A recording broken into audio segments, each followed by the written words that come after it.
Hindsight is a wonderful thing, isn't it? Looking back now, it seems so obvious that Chris Eubank Jr. was on a path to defeat in his rematch with Conor Benn.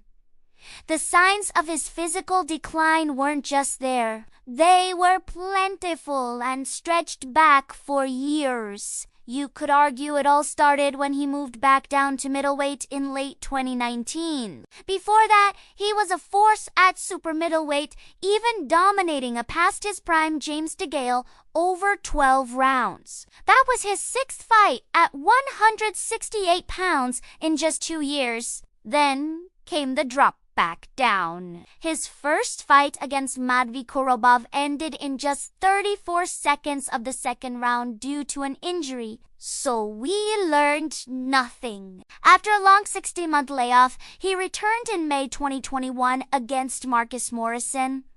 He won, but he didn't look impressive. He struggled to cut down the ring, and the spark just wasn't there. At the time, we gave him the benefit of the doubt. It was his first fight with trainer Roy Jones Jr., and they were tweaking his style. Plus, the pandemic meant a long layoff and no crowd. But the Eubank that night was a shadow of the man who had torn through the British middleweight scene years earlier. 6 months later, another unconvincing win, this time against Wayne. Then came the Liam Williams fight. He dropped Williams 4 times early on, looking like the Eubank of old, but then he led Williams right back into it. It was a strange performance, and whispers started that maybe, just maybe, at 32 he was starting to fade. Then came the bombshell announcement.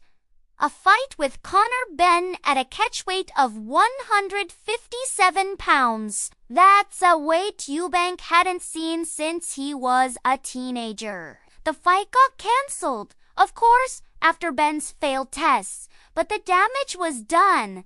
We can only guess what that extreme weight cut did to his body. The answer came 3 months later when Liam Smith sensationally stopped him.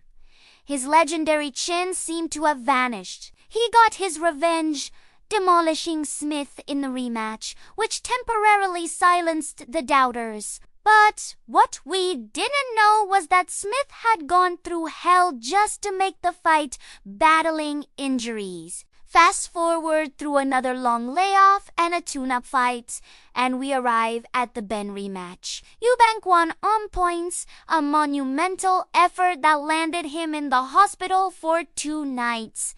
But that win created an illusion. It masked the reality that he was being hit, and hit often, by a smaller man who hadn't proven himself at the top level. Which brings us to the final chapter. Buoyed by the Benn win and a massive payday, he rolled the dice one more time. 7 months after being hospitalized for severe dehydration, years past his peak, and weighing less than he did on his professional debut.